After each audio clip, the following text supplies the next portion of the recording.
Bonsoir tout le monde. Là, on est le 8 de décembre 2022. Là, je vais vous montrer une vidéo parce que souvent, je parle de banques, de systèmes financiers qui contrôlent la planète. Et puis, le monde ne me croit pas. Mais là, je vais vous montrer quelqu'un que lui, c'est son domaine. Et puis, vous allez voir qu'est-ce qu'il en pense. Quelle reconfiguration de l'économie mondiale. Dédollarisation, ralentissement chinois, effondrement européen, désillusion africaine. Quelle sera l'évolution des rapports de force économiques dans les pays à venir?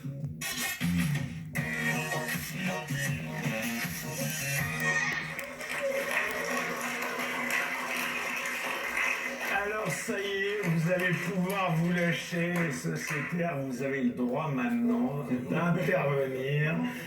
Enfin, vous voyez bouillir d'impatience. Mon cher Olivier Delamarche, chers sociétaires, je vous propose donc à présent un débat économique pour faire le constat de l'état de notre monde et faire également un peu de prospective pour nous projeter dans le monde de demain. Alors pour commencer, je voudrais vous faire réagir tout d'abord aux propos tenus par l'économiste Nouriel Roubini. Il s'agit de l'un des économistes les plus connus au monde.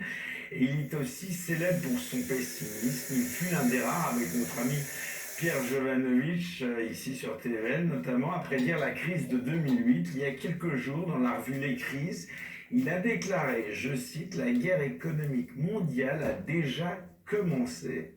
Qu'est-ce que cela vous inspire, Olivier Delamarche? Je pense que c'est bien pire qu'une guerre économique parce que c'est une guerre monétaire. Et c'est même pas là une.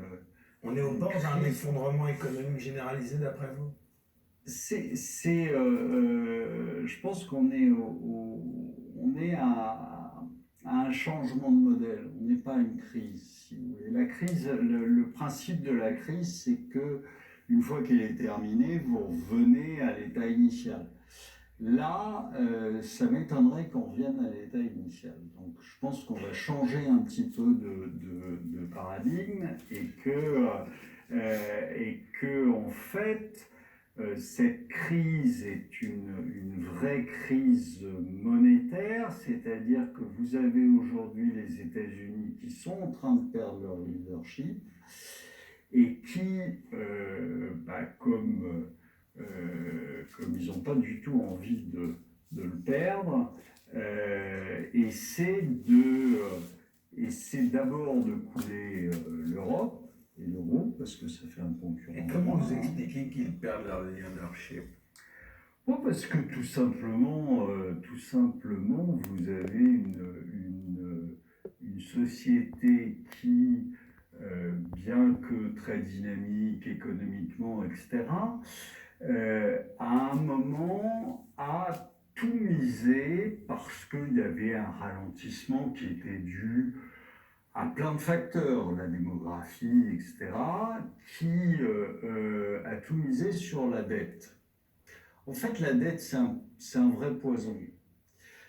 C'est-à-dire qu'ils ont cru qu'on allait remplacer l'activité économique par de la dette. En se disant, comme ça, on camoufle en fait ce qui se passe réellement. C'est ce qu'on a fait aussi en France, c'est ce qu'on a fait aussi en Europe. Depuis 2008, alors après on peut remonter depuis 2000 aussi, on peut remonter encore plus loin si on veut à en fait la fin de Bretton Woods. Alors il y a beaucoup de gens qui se trompent en disant que c'est les fameuses lois Giscard, etc., c'est-à-dire voilà, la loi de 73, en fait, c'est pipeau total. Hein, donc, il faut arrêter avec ça. C'est vraiment Bretton Woods, c'est la fin de Bretton Woods, Alors, comme c'est concomitant, eh bien, on s'est dit, ah ben oui, mais c'est parce que la banque centrale ne peut plus financer. En fait, c'est faux. C'est archi faux, c'est-à-dire qu'elle a continué à financer. Le problème, c'est que, évidemment, là, on n'était plus basé sur de l'or. À partir de là, on n'était plus basé sur de l'or, et donc c'était de la monnaie dette. Et cette monnaie dette, alors, jusqu'à 2000, je dirais ça se passe bien. Pourquoi ça se passe bien? Parce que il y a de la dette, c'est vrai. Il y a de la dette, mais c'est pour financer de l'activité. Et l'activité, c'est-à-dire le PIB, est en croissance forte. Et tant que vous êtes en croissance forte et que vous avez une dette qui est minime, 50-60% du PIB, bah, ça se passe bien. Mais Olivier Lamarche, vous dites le mot magique Bretton Woods. Ce qui m'intéresse dans cette idée, c'est intéressant, c'est-à-dire que est-ce que pour vous, cette idée de nouvelle guerre monétaire, est-ce qu'on va, à votre sens, vers un système de coopération interrégionale ou régionale d'États qui veulent se soustraire aujourd'hui au dollar américain, et on va avoir finalement des États qui vont se regrouper dans des séries d'accords et qui vont finalement mettre sur le bas-côté le dollar américain et le droit américain par la même occasion. Oui. C'est là-dessus qu'on va avoir Alors, ces plaques oui. tectoniques qui vont Et s'affronter. c'est justement pour ça que je vous disais que c'est une guerre monétaire, c'est pas du tout une... à un moment, souvenez-vous, Donald Trump a voulu interdire la licence Android à Huawei. Bon. Et souvenez-vous de ce qui s'est passé à ce moment-là. La Chine a dit chiche, tu les trouves où tes terres rares et tes métaux rares? C'est chez moi, donc si tu nous coupes Android, nous on te coupe les terres rares. Bon, évidemment, Trump a reculé à ce moment-là, mais en fait, donc les gens ont titré guerre commerciale, mais c'est pas une guerre commerciale. Derrière, il y avait une guerre monétaire. La guerre monétaire, c'était quoi? C'était à ce moment-là, vous aviez la Chine qui installe une monnaie, le yuan, qui était sur un contrat, qui était convertible et basé sur l'or. Et elle fait payer, elle paye plutôt son pétrole, les contrats pétroliers avec les Russes, avec cette monnaie-là. C'était un galop d'essai, en fait. C'était pour voir. Et depuis, ils ont acheté à tour de bras de l'or. Mais quand je vous dis à tour de bras, aujourd'hui, on pense, moi j'ai fait des calculs avec quelqu'un qui est en Suisse et qui est d'une des principales fonderies suisses, on pense qu'il serait autour de 20 000 tonnes, alors qu'ils en déclarent 3 000. Hein. Donc on pense qu'il serait autour de 20 000 tonnes. Et il ne serait pas étonnant que dans quelques temps, il lance une monnaie qui soit basée et convertible en or, probablement avec les Russes, parce que les Russes aussi ont acheté énormément d'or et ils ont des stocks d'or, et qu'à ce moment-là, alors ça serait une monnaie évidemment concurrente au dollar, sauf que je pense qu'ils sont plus malins que ça, c'est-à-dire qu'ils le feront, mais ils le feront d'abord pour la zone, si vous voulez, la zone Asie, etc., pour pas aller déjà en frontal avec les Américains, et qu'ensuite, vous aurez disparition du yen parce que il est déjà complètement cuit, disparition de l'euro parce que c'est mal monté donc ça pètera, et que vous aurez deux blocs avec le dollar d'un côté, le yuan sur toute la zone Asie, et possiblement plus tard une étendue, puisque vous avez déjà le Brésil, etc. Et on dit que c'était quelque chose qui pourrait leur permettre de sortir du dollar. Ils ont trop, vulgairement parlant, ils ont trop fait les cons. C'est-à-dire que quand vous distribuez des amendes à chaque fois que vous avez $1 en poche, BNP s'est pris 9 milliards quand même, c'est pas un petit montant. Vous avez Deutsche Bank qui a pris, vous avez donc au bout d'un moment, les gens en ont marre de se prendre des amendes simplement parce que les Américains ont décidé de leur donner. Donc, moi, je vais peut-être vous paraître, je suis pas du tout une spécialiste de l'économie, mais quand je vous écoute, j'entends qu'il y a deux blocs, d'un côté Chine, Russie, de l'autre côté États-Unis avec un peu l'Europe, et que voilà, il se faut une guerre monétaire. On est d'accord. Sauf que moi, il y a un truc que je comprends pas. Quand on écoute, par exemple, les intervenants de Davos, etc., on a l'impression qu'ils idéalisent le système communiste. Est-ce que, avec toute cette histoire de crédit social, etc., est-ce que c'est pas une fausse guerre comme ça qu'on se mène à travers nos monnaies pour avoir des rapports de force, ou au final c'est une guerre d'apparence pour imposer à tout le monde un vrai système de contrôle sur l'ensemble de la planète? Je crois que c'est les deux. En fait, c'est les deux, c'est-à-dire que on prend aux Chinois ce qui nous intéresse.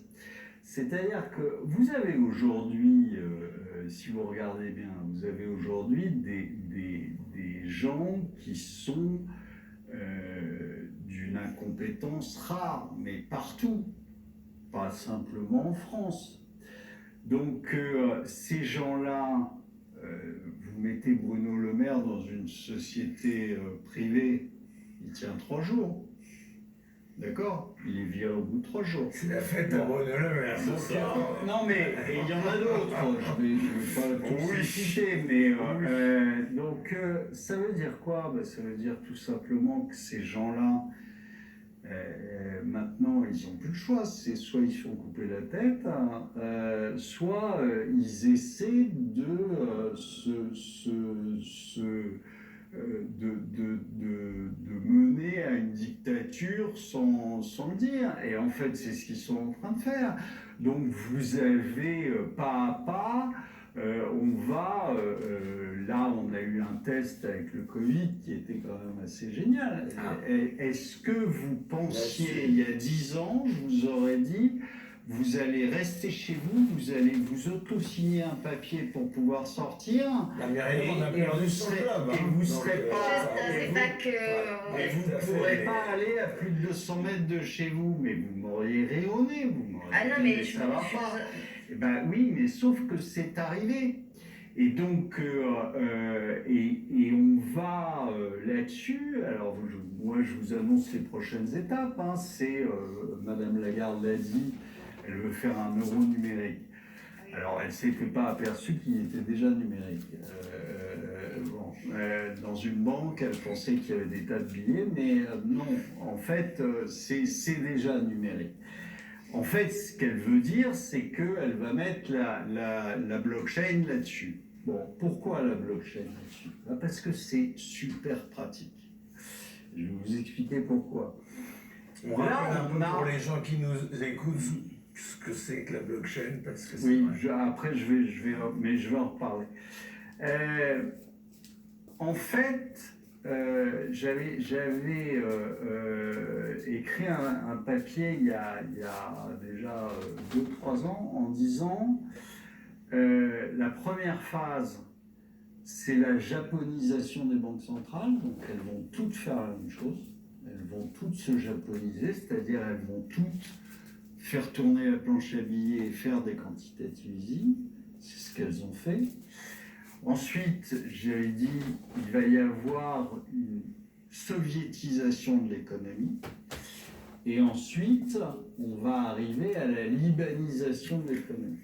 Je pense qu'on est, maintenant, on est au dernier stade, c'est-à-dire la libanisation.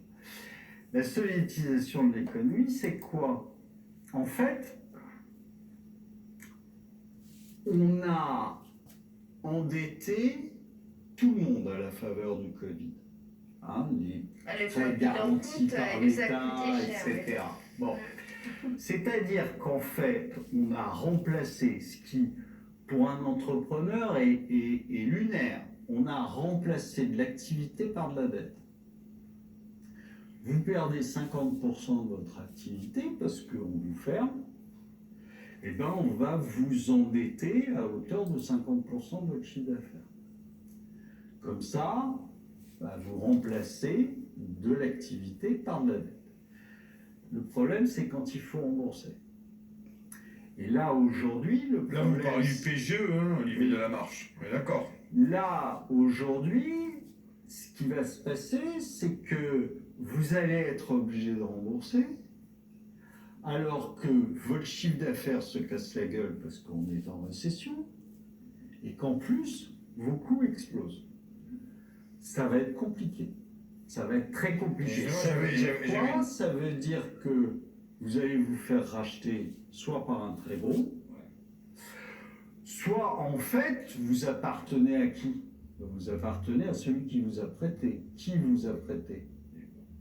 Pas la banque. Là, dans le cas présent, l'État. Donc, en fait, ça veut dire que on va vous rendre totalement dépendant. Ça, c'est la première phase. La deuxième phase, on va installer le revenu universel, puisque vous ne travaillez pas. Hein, c'était déjà les mises au chômage partiel, c'était déjà le cas. Donc, en fait, vous recevrez votre chèque de qui?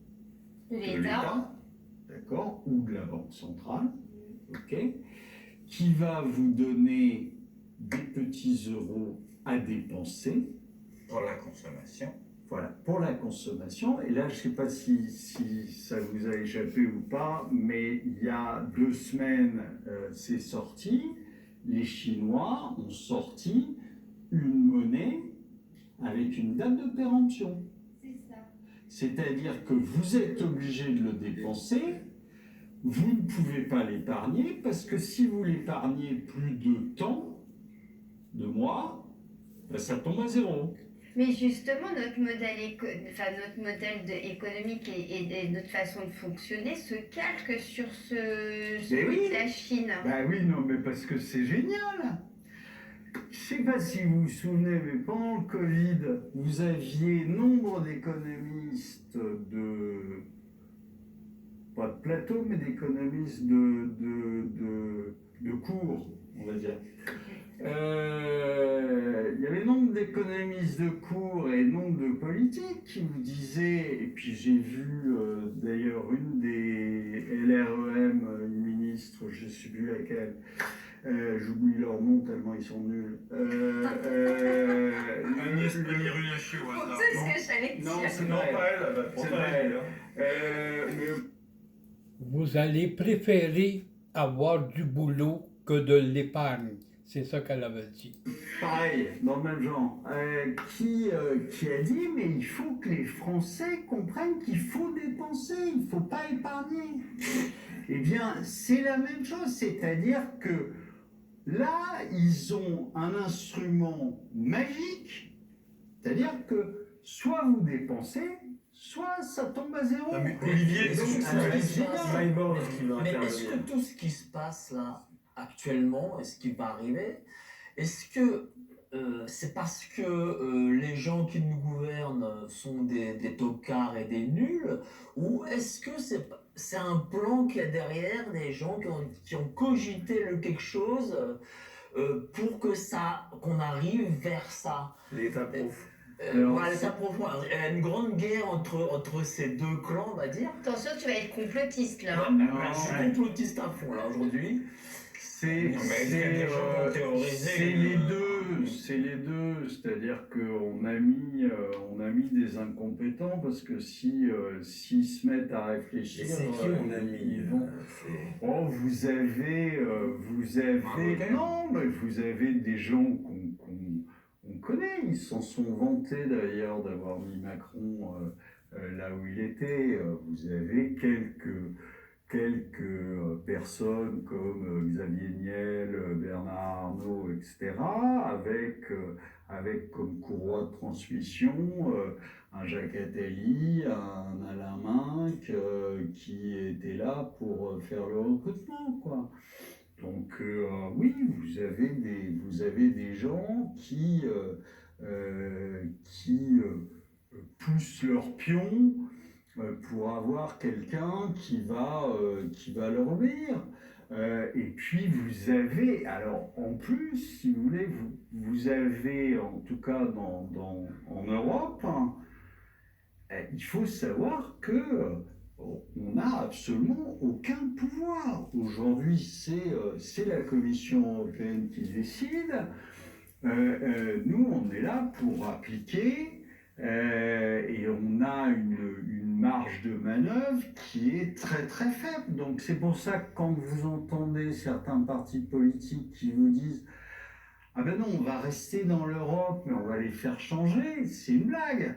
D'accord? Vous ne ferez rien changer du tout.